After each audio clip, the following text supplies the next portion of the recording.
안녕하세요. 의사 출신 기자 동아일보 이진한 의학전문기자입니다. 누구나 환자가 될 수 있는 세상에서 환자와의 소통과 공감을 통해 환자에 대한 인식 개선을 꿈꾸는 어느 날 뜬구름 캠페인 6월 둘째 주는 암 치료와 예방의 중요성을 공유하고 암에 대한 올바른 이해를 알리는 암 주간입니다. 원래 암 주간의 시작과 함께 환자분들을 모시고 암이란 질환에 대해서 얘기 나눠보겠습니다. 자, 오늘 소개할 질환은 다발골수종이란 혈액암의 일종으로 주로 고령자에게 나타나며 현재까지도 완치가 어렵고 재발도 많이 되는 질환입니다.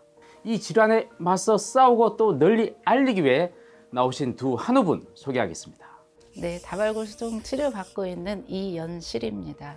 안녕하세요. 저는 한국 다발골수종 환자연합회 카페직을 맡고 있는 김종대라고 합니다.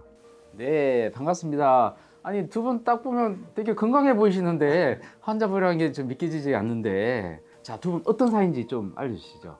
2023년 본 모임에서 이현실 님이 참석하셨고 그때 궁금하신 점들을 물어보시면서 이런 인연을 맺게 됐던 것 같습니다. 오프라인을 통해서 환우들의 여러 가지 사안에 관한 이야기들을 나누고 정보 교류를 하고 경험담을 나누고 있는데, 그렇게 하면서 서로 간에 답답한 마음을 달래고 용기를 얻고 희망을 찾는 그런 시간을 갖고 있습니다. 자, 처음 이 다발골수종이란 질환 알게 된 상황이 아무래도 처음이라 쉽지 않았을 것 같은데 좀 자세히 알려주시죠.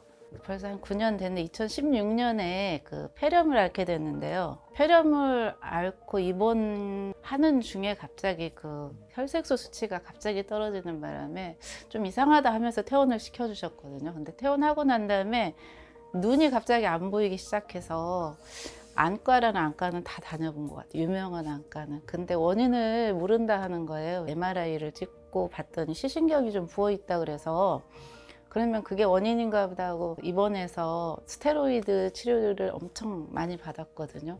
하루에 20ml씩 일주일 동안 투여를 했는데 눈이 더 안 보이는 거예요. 아, 큰일 났다 싶어가지고 바로 삼성병원으로 의뢰를 해주셔가지고 거기 입원해서 한 진짜 많은 검사를 받았거든요. 척수 검사, 골수 검사, 혈장 교환술도 받고 그랬는데 시신경에는 문제가 없다 하시고 다발골수종 전 단계인 엠거스라는 그 진단을 받고 퇴원을 했었습니다. 눈이 보이지 않으니까 대개는 안과 가는 게 맞죠. 네, 안과 가도 원인을 모르니까 얼마나 참 답답했을 것 같은데, 그죠? 그 이후로 최종 진단은 언제쯤 받았나요?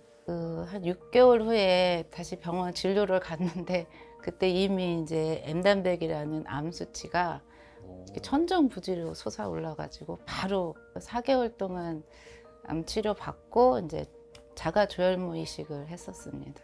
이게 다발골수종이라는 게 우리 그 면역 세포 중에서 항체를 만드는 그 세포에 암이 생긴 거지 않습니까? 이걸 M 단백이라는데 이 M 단백의 수치가 엄청 높아져가지고 암을 의심했었던 거고 진단을 받으신 거네요. 우리 김종대 카페지기님은 어떻게 진단받았습니까? 조금 오래되긴 했습니다. 2000년도에 제가 이제 테니스 경기를 하고 나서 허리 통증을 느낀 다음에 동네 이제 정형외과를 찾아가서 엑스레이를 찍어보고 이상이 있는지 이렇게 체킹을 해봤는데 아무 이상이 없는 걸로 얘기가 돼서 한 1년 반 정도 그렇게 지냈어요. 그렇게 지냈는데도 불구하고 나아지지는 않고 점점점 더 악화가 돼서 조금 더 큰 병원에 가서 엑스레이를 찍었더니 대학병원으로 가보는 게 좋겠다라고 말씀을 하셔서 대학병원으로 갔고 거기서 다발골수종으로 최종 진단을 받았습니다.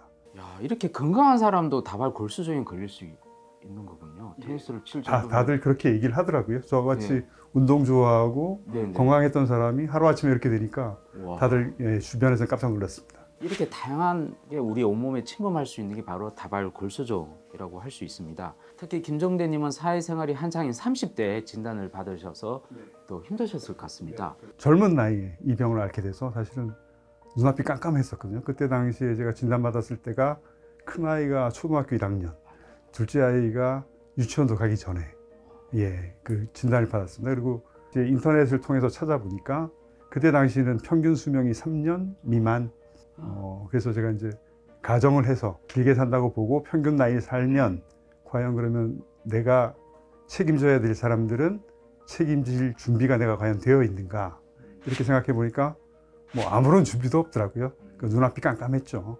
그래서 무조건 이겨내야 되겠다. 독한 마음을 가지고 열심히 투병해서 지금까지 잘 오고 있습니다. 또 놀라운 것은 우리 이현실님께서는 미술 작가처럼 보이죠. 사실은 사진 작가로 활동하고 있다 합니다. 자, 어떤 활동하고 계신지 좀 알려주시죠. 그 사진은 아프기 전부터 시작해가지고 한 지금 15년쯤 됐고요. 아팠을 때 일부러 막 한다라는 생각보다 그냥 일상생활로 사진 동호회 활동하고 전시도 하고 했었는데 요번에 4월 달에 예술의 전당에서 대한민국 포토 페스티벌 전에 부수 전시를 참여했었습니다. 그래서 상도 받고 했습니다. 이 다발 골수종이라는 것도 쉽지 않은 질환임에도 불구하고 너무나 멋지게 살아가고 계신데요. 일단 치료가 어떻게 받고 있는지 이런 것들이 좀 궁금할 것 같은데 좀 알려주십시오. 저 같은 경우는 지금 특별한 치료는 받지 않고 있고요. 강한 부작용으로 인해서 생긴 그 고지혈 아니면 당뇨 뭐 그런 거, 그다음에 조혈 기능을 좀 돕기 위해서 엽산, 복용 그 정도만 하고 있습니다. 윤실님은 어떠신가요? 조혈무 이식까지 했는데 한 1년 8개월 만에 재발이 와가지고 한 2년 정도 재발 치료를 했거든요. 완전 간해 상태가 됐었는데 이제 갑자기 또 그 M단백이 나타나가지고 산발 치료까지 하고 산발 치료 약이 안 맞아서 사발 치료를 해야 되는데 지금 임상을 하고 있고요. 임상약이 잘 맞아서 지금은 완전 간해 상태로 4주에 한 번씩 치료받고 있습니다. 자, 이 다발 골수종 조금만 그래도 숨차고 말했듯이 좀 불편함이 분명히 있었을 것 같은데 이 치료 환경, 그다음에 일상생활 불편함 이런 것들 좀 알려주시면 고맙겠습니다. 신약의 보험 적용 속도가 많이 아쉬운 게 저희 환자들의 입장입니다. 저희 병이 재발이 많고 재발이 될 때마다 관해 주기, 즉 재발 주기가 짧아지고 있는데, 그러니까 초기에 좋은 약을 써서 그 관해 주기를 늘릴 수 있는 게 저희로서는 지금 최선이라고 생각을 하고 있는데, 이러한 신약들이 보험 적용되는 게 늦게 되다 보니까 환자들에게는 사실은 희망 고문처럼 그렇게 느껴질 수 있습니다. 저는 지금 항암 부작용으로 그 말초 신경염하고 뼈 통증이 심해서 마약 진통제를 지금 한 거의 8년째 하루에 3번씩 복용하고 있거든요. 항암약 때문에 면역력 약해지고 진통제 때문에 또 약해지고 해서 감염이 굉장히 많이 와요. 그리고 이제 기력이 없어서 조금만 움직여도 2~3배 정도를 좀 누워서 쉬어야 되고 그런 게 가장 큰 불편함인 점인 것 같아요. 다발 골수종 이게 사실은 좀 와닿지 않는 말일 수도 있을 듯합니다. 그래서 우리가 좀 더 자세히 좀 알아보기 위해서 우리 전문가 분을 모셔서 의견을 들어봤는데요. 이 자리에는 함께 없지만 한번 불러보겠습니다. 자, 김진석 교수님 나와주세요.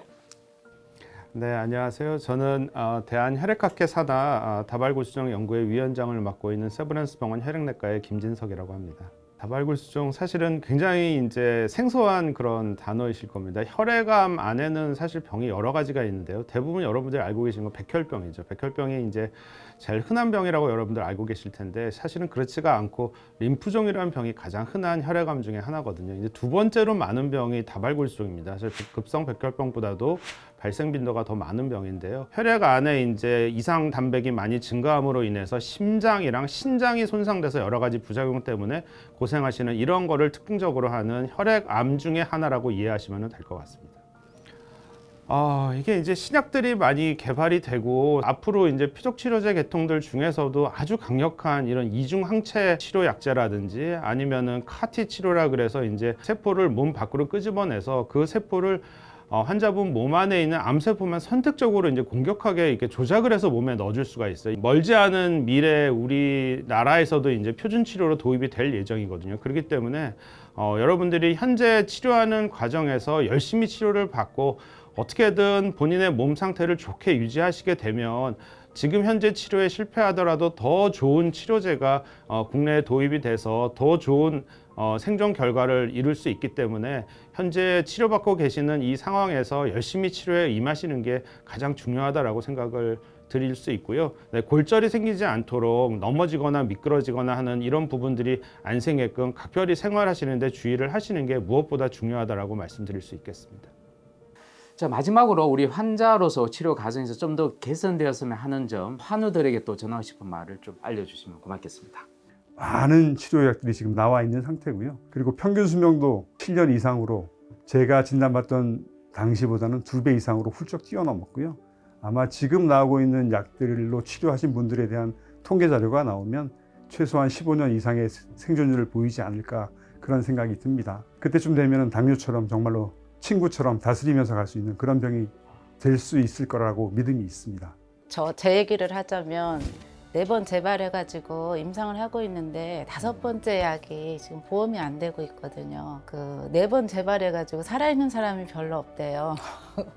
저는 이번에 임상이 만약에 문제가 되면 5번째 쓸 약이 없거든요. 5번째 약을 기다리는 환자분이 지금 카페에도 보면 여러 분 계시거든요. 그래서 얼른 보험이 되고 해서 4번 재발해서 살아있는 사람도 열심히 잘 살고 싶은 사람들이니까 치료할 수 있는 기회를 주셨으면 좋겠습니다. 우리 목소리를 많이 넓히는 게 중요할 것 같습니다. 계속 높여주고 저는 언론인으로서 많이 또 알리는 거 그 역할을 하도록 하겠습니다. 따뜻한 환자 이야기, 오늘은 다발 골수증이라 질환에 대해서 자세히 알아봤습니다. 계속 횟수를 거듭할수록 이 많은 질환을 앓는 환우분들 계속 만나고 있습니다. 여러분들의 관심 또 응원이 더 필요할 때인 것 같습니다. 더 많은 환우들의 인식 개선과 희망의 메시지를 전달하기 위해서 저도 이것저것 알면서 더 노력하겠습니다. 오늘 함께 해주셔서 감사드립니다. 감사합니다. 감사합니다. 감사합니다.